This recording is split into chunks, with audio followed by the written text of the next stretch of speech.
No. Ok, bueno, entonces estamos en directo. Aquí, como siempre, nosotros en vivo, hay algunas cuestiones que suceden, ¿verdad? Siempre que estamos en vivo. Bueno, bienvenidos a todos y todas los que nos estén observando en este momento, que nos vayan a observar más adelante. Estamos en un debate muy interesante de dos conocidos ya para mí y para muchos de algunos grupos de las redes sociales. Ya hemos hecho otros debates en el canal. El debate se llama ¿Qué iglesia fundó Jesús? Mi nombre es Ilan Jiménez.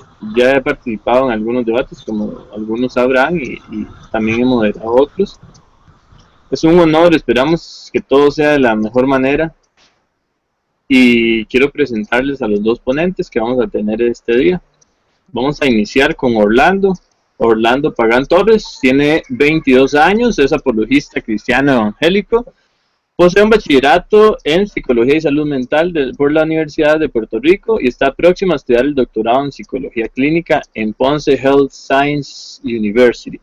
Orlando ha participado anteriormente en debates con ateos y unitarios sobre el Jesús histórico. También ha debatido conmigo la historicidad también de la resurrección de Jesús, la existencia de Dios, la Trinidad y la racionalidad de la concepción cristiana, donde participó en pareja junto con mi persona también. Hoy estará defendiendo que la Iglesia Católica, Apostólica y Romana no es la iglesia que Jesús de Nazaret fundó.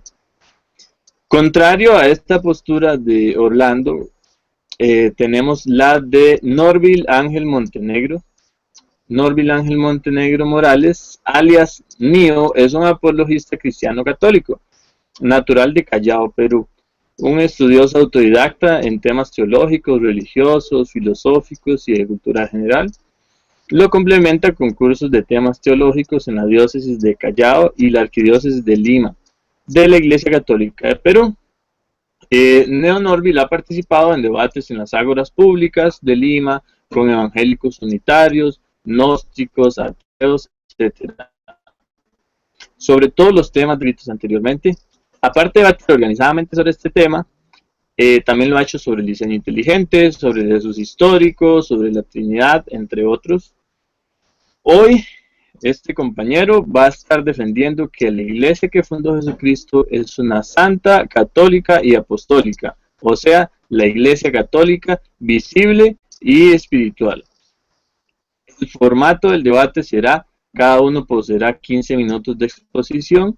Comenzará Norville, seguirá Orlando, 10 minutos para la refutación, primera refutación, 7 minutos, segunda refutación, 5 minutos, tercera refutación.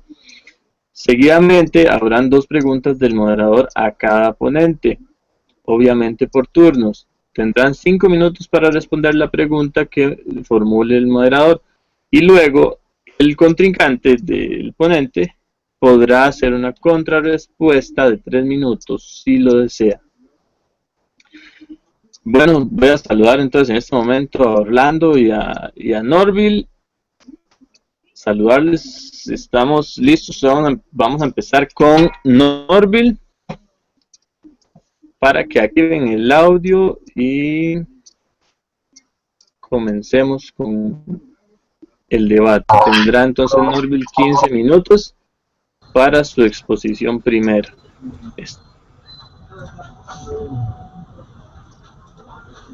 Ok.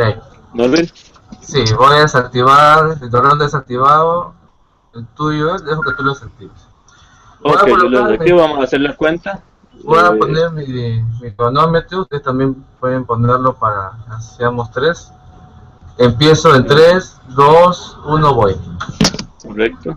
Buenas tardes a todos. Voy a hablar sobre el tema de qué iglesia fundó Jesús. Para empezar, yo quiero exponer el significado de la palabra iglesia. Y para eso voy a recurrir al Catecismo de la Iglesia Católica. Acá lo pongo para que lo puedan ver mejor. El Catecismo de la Iglesia Católica tiene un concepto muy interesante que también puede cotejarse en forma general. En el artículo 751 dice: la palabra iglesia, eclesia del griego, ekalein, Llamar fuera significa convocación. Designa asambleas del pueblo, en general de carácter religioso. Es el término frecuentemente utilizado en el texto griego del Antiguo Testamento, también la Septuaginta, para designar la asamblea del pueblo elegido en la presencia de Dios, sobre todo cuando se trata de la asamblea del Sinaí, en donde Israel recibió la ley y fue constituido por Dios como su pueblo santo, dándole a sí misma el nombre de iglesia. La primera comunidad, lo que tienen en Cristo, se reconoce heredera de aquella asamblea. Ok. Para poder reconocer las características de la iglesia tenemos que recurrir obviamente a una buena exégesis bíblica, a la teología y la patrística, y tenemos que también recurrir a la historia.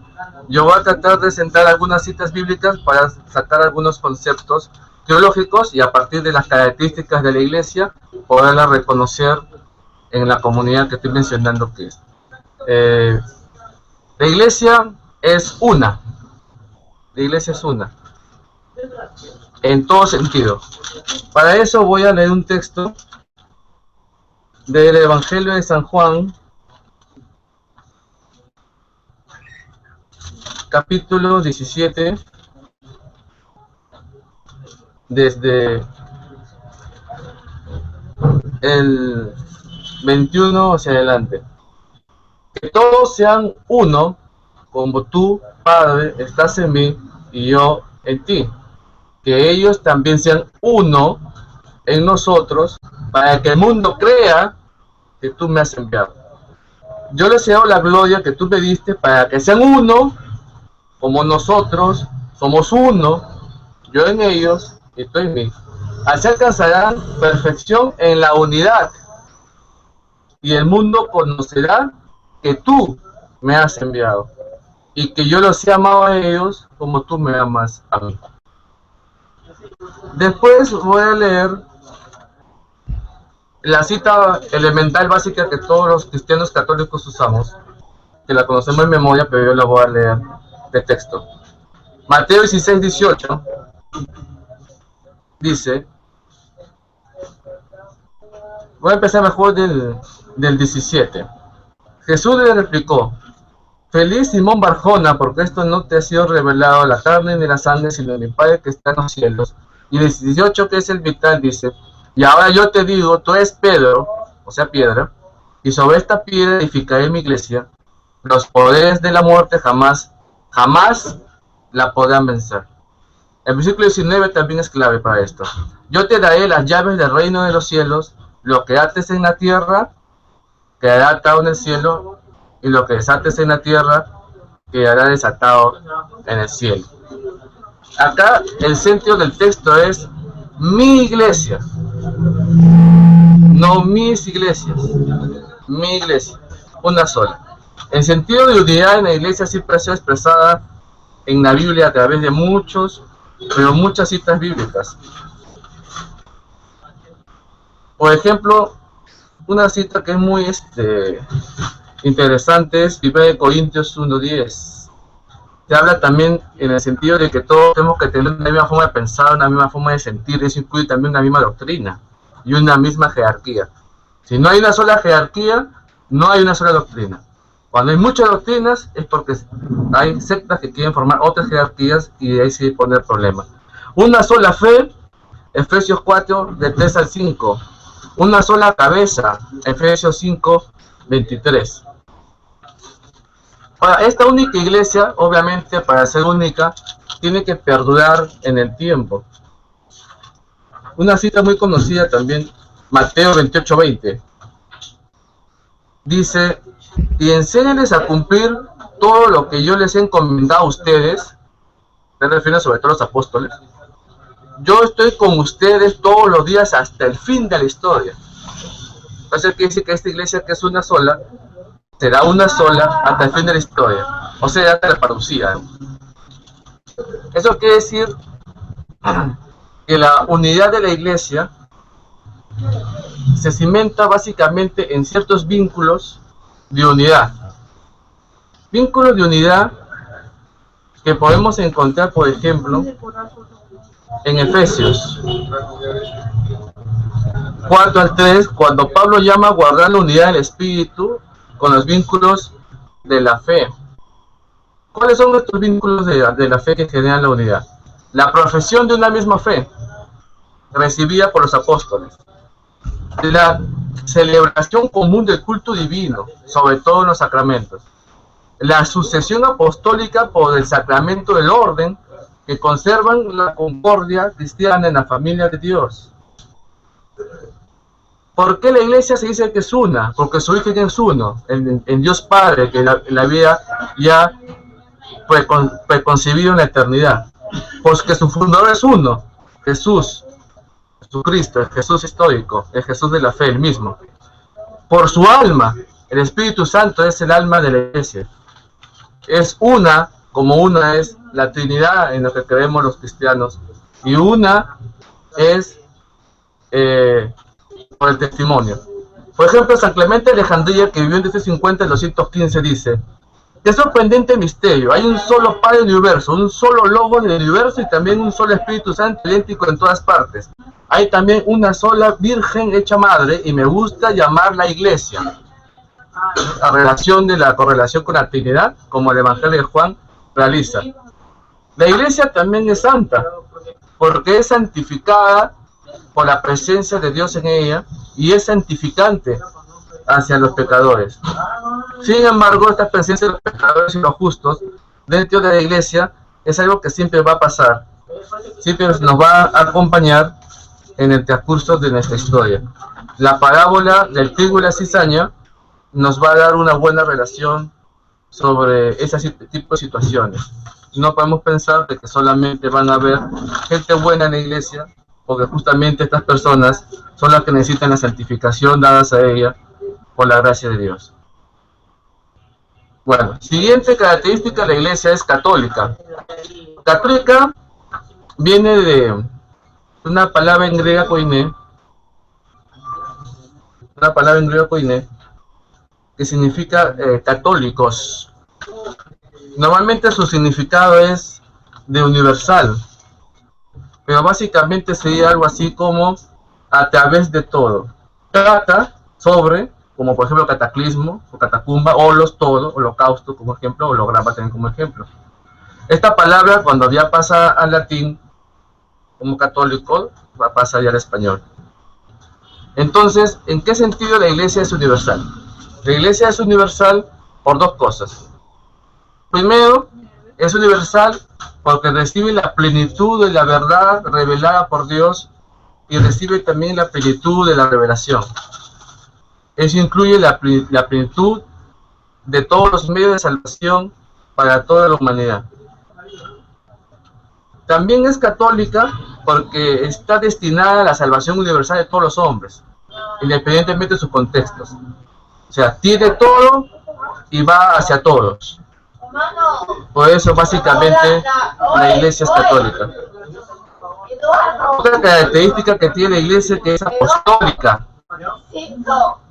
Apostoloi, la palabra griega que significa enviado. No todos los que seguían a Jesús eran apóstoles. Algunos eran apóstoles, otros eran discípulos. ¿En qué sentido es apostólica? En tres sentidos. Uno, se ha edificado sobre el fundamento de los apóstoles, que eran los testigos y escogidos y enviados de Cristo. El guardar y transmitir la enseñanza con ayuda del Espíritu Santo presente en la iglesia, y su sentido de ministerio apostólico: enseñar, dirigir y santificar hasta la parucía, a través de sus sucesores, los obispos, con los apóstoles, con la ayuda de los presbíteros, y unidos al primado de la iglesia, el Papa, el obispo de Roma, sucesor de San Pedro. La misión de los apóstoles tenía un aspecto que era intransferible, que eran testigos de la resurrección y son fundamentos de la iglesia, como la Biblia, pero también tienen uno permanente, que es estar Cristo con ellos hasta el final de los tiempos. Es por eso que se nombran sucesores. La iglesia es apostólica por ser enviada al mundo entero. El apostolado es toda la actividad del cuerpo místico hacia la iglesia, que de diferentes maneras propaga el reino de Dios en la tierra.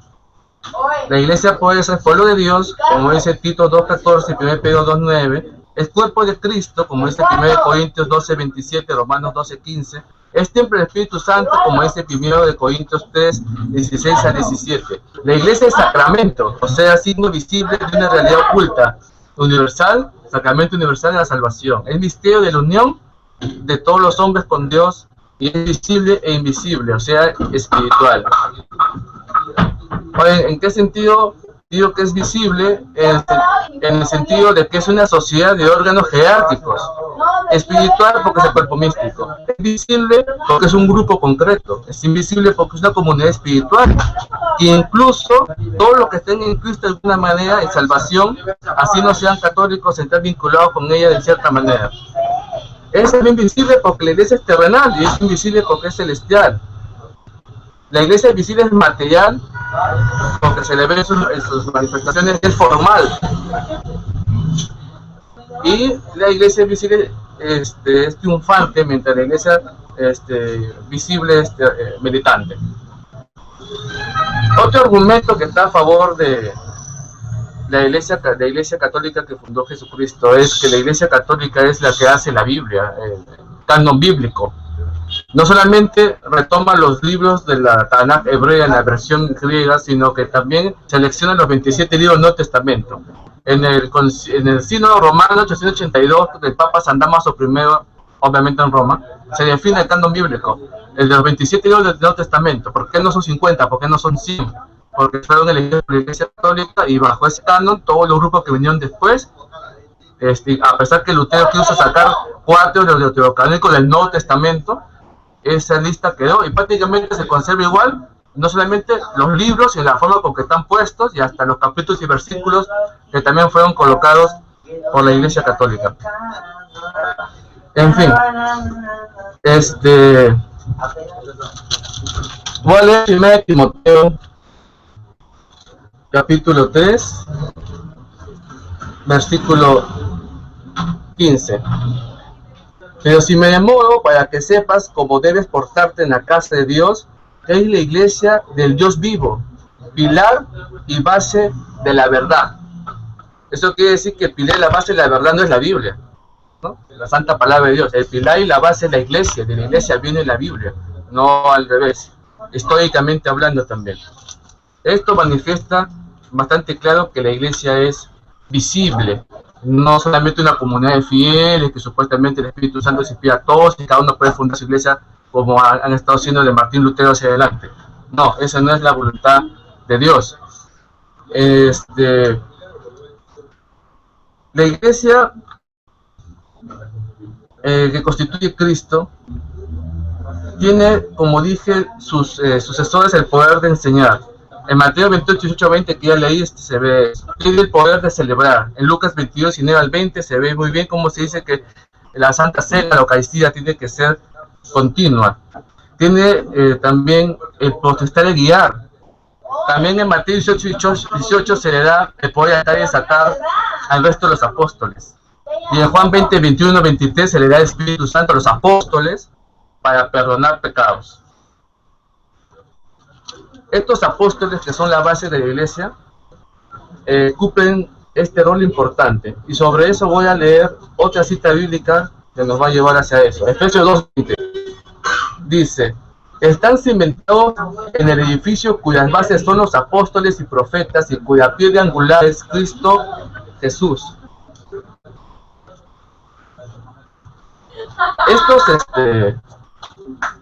Estos apóstoles transmitían la enseñanza completa, que no solamente es la Biblia, sino también la tradición apostólica. Esto lo podemos ver en 2 Tesalonicenses 2:15. Bueno.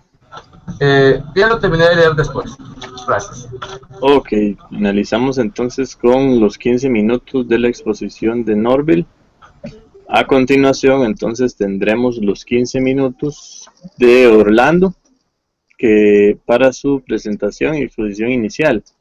Orlando, solicito que tenga listo el audio, ¿verdad? Para que una vez que empecemos de una vez, entonces, vamos a ver, vamos a contar. ¿Me escuchan?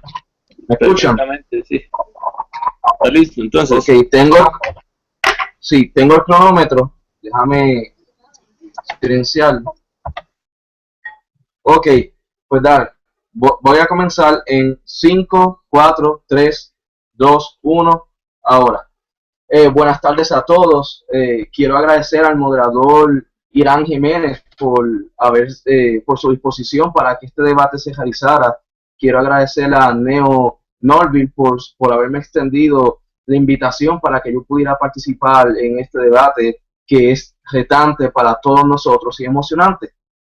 El título de este debate es ¿qué iglesia fundó Jesús de Nazaret? Y para la mayoría de los cristianos suele ser un tema algo confuso y complicado saber cuál fue el pensamiento de Jesús de Nazaret y de los apóstoles, qué iglesia ellos querían fundar. Y por lo tanto, permítanme hacer unas aclaraciones antes de comenzar a argumentar. Y la primera es que todos los teólogos e historiadores están de acuerdo en que Jesús de Nazaret no fundó el cristianismo protestante, ya que el cristianismo protestante fue producto de la reforma de Martín Lutero en el siglo XVI, la cual fue necesaria para reformar la iglesia. Pero ese no fue el cristianismo que Jesús fundó. Decir tal cosa sería absurdo a la luz de la historia y la teología. Más aún, más que ser católico, romano o protestante o ortodoxo, lo que importa verdaderamente delante de Dios es cómo respondemos a la oferta de salvación en Cristo y cómo vivimos para Él. Así que en este debate yo me estaré concentrando que Jesús de Nazaret no fundó la iglesia católica, apostólica y romana, tal y como la conocemos hoy. Es lo que yo estaré defendiendo. Para eso estaré enfatizando en 3 puntos los cuales hacen tan variar la teología católica romana concerniente a este tema. Y el primer punto es que Pedro no era cabeza de los apóstoles. Según la teología católica romana, tiempo después de Pentecostés, Pedro se trasladó a Roma y allí se convirtió en obispo y cabeza de toda la iglesia. El pasaje donde los católicos romanos se inspiran es en el que mencionó Neo, Mateo capítulo 16, verso 18, donde Jesús dice, y también te digo que tú eres Pedro, y sobre esta roca edificaré mi iglesia, y las puertas del Hades no prevalecerán contra ella. Según los católicos, Pedro es la roca sobre la cual la iglesia sería edificada. Ahora, esa interpretación católica romana falla por 2 razones sumamente importantes. Una es a nivel gramatical y otra es a nivel contextual. La cuestión gramatical de por qué esa interpretación católica romana falla es porque primeramente Pedro significa roca, que en griego es Petros.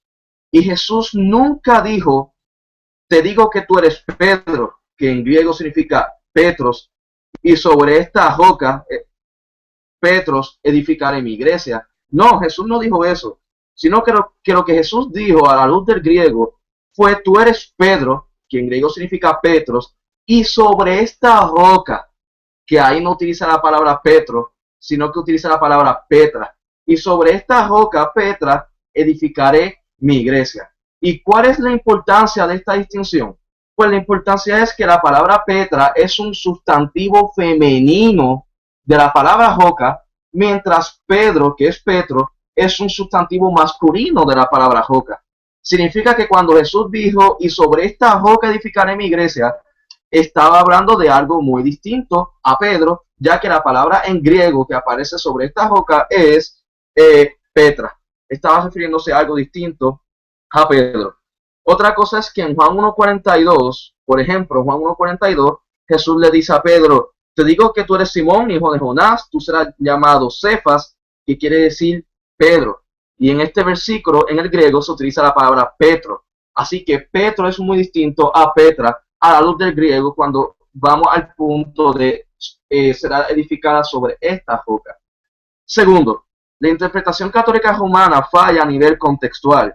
Y es porque el pasaje de Mateo capítulo 16, el contexto de ese pasaje gira en torno a cuál era la identidad de Jesús de Nazaret y no cuál era la identidad del apóstol Pedro.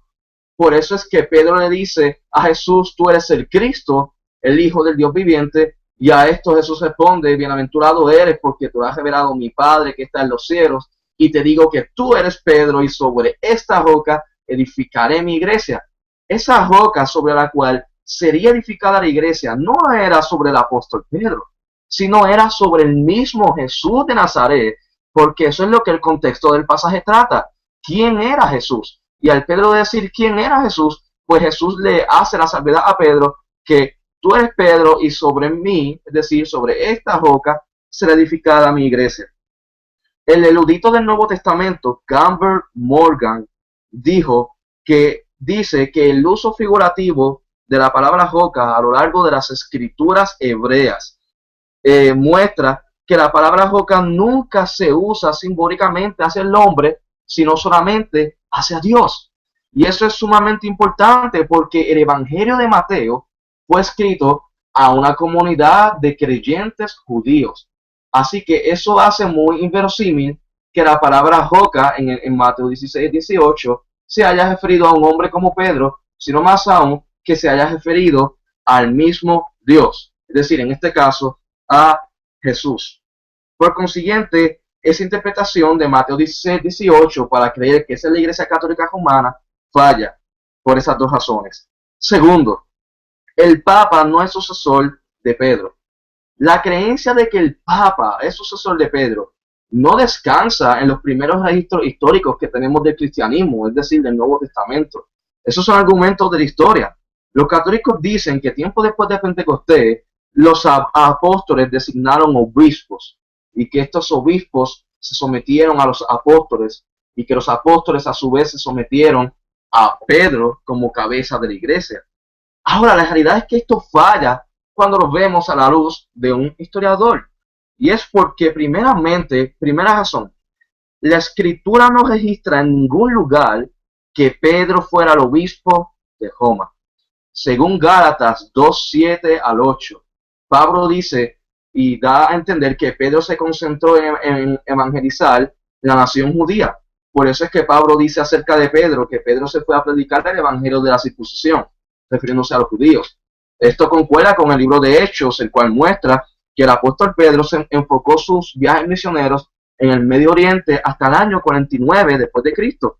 E incluso podemos apretar la cuestión, y es que Pablo cuando dirige su carta a los romanos, la escribió aproximadamente en el 58 después de Cristo, y lo más curioso es que en la carta a los romanos no se menciona en ningún lugar al apóstol Pedro.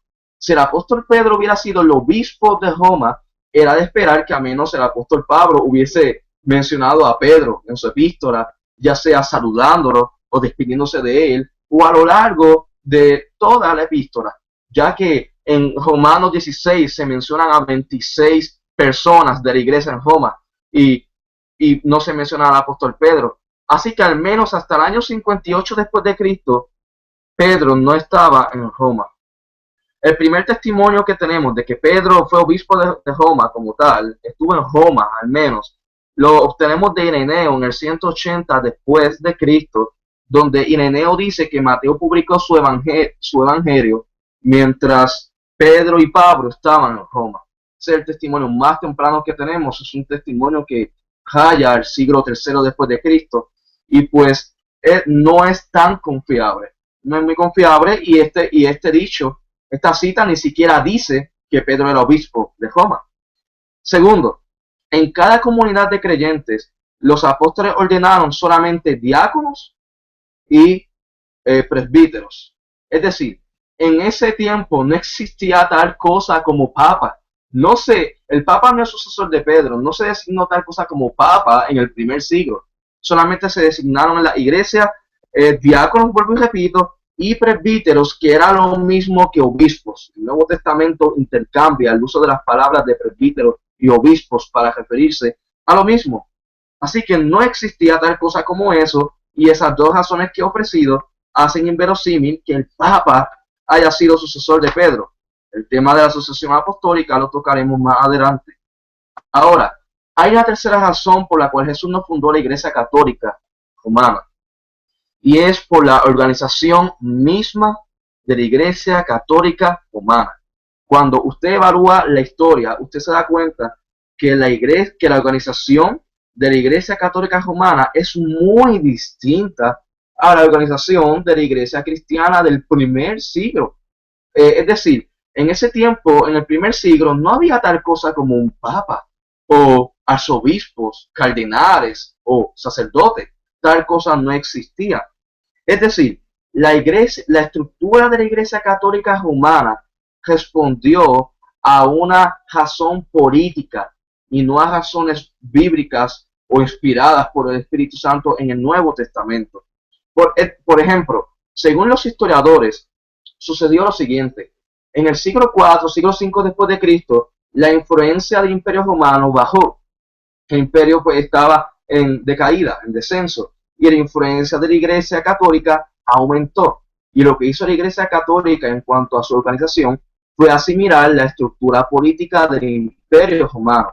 Por ejemplo, si el Imperio Romano tenía una autocracia, que un emperador dirigía todo el imperio, pues la Iglesia asimiló ese mismo concepto. Y lo que hizo fue establecer un papa que dirigiera toda la Iglesia universal. Eso respondió a una realidad política de asimilación por la estructura del Imperio Romano. Incluso, vayamos a la historia y cómo la historia demuestra lo que yo estoy diciendo.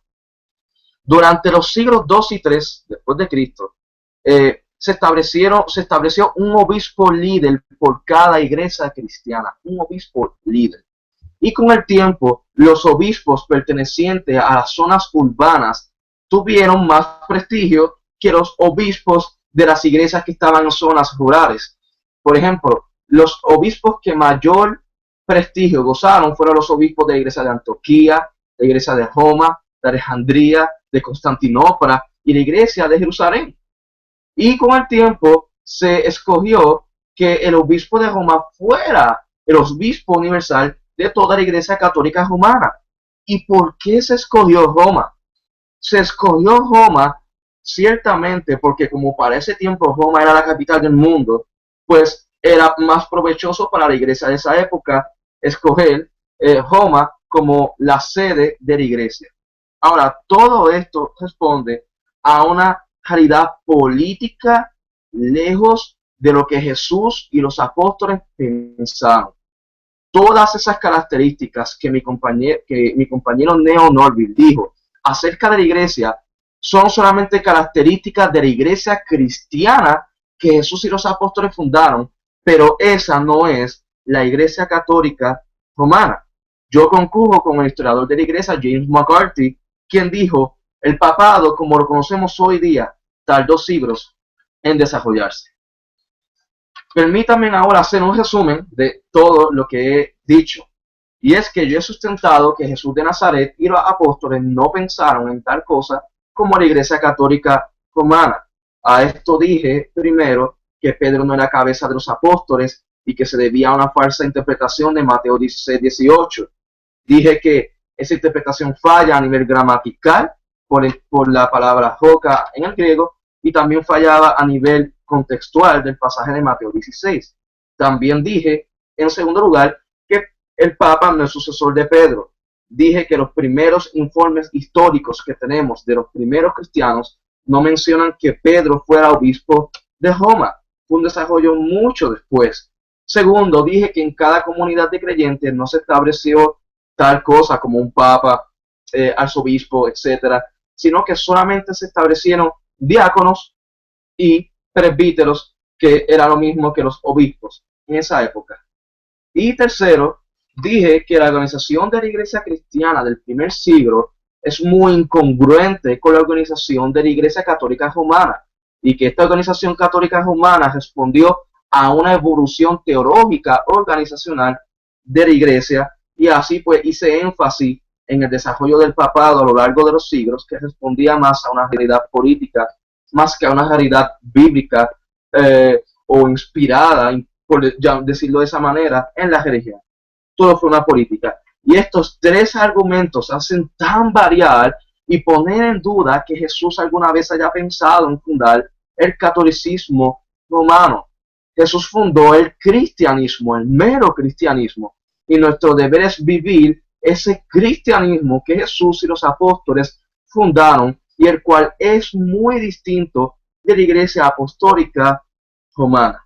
Y todas estas cosas hacen muy inverosímil que el evangelio que predica la Iglesia Católica Romana sea el evangelio de acuerdo a Jesucristo. Y por todas estas razones es que yo concluyo como cristiano, seguidor de Jesús, que Jesús nos fundó la Iglesia Católica Apostólica y Romana. Muchas gracias por esto. Irán, continúa.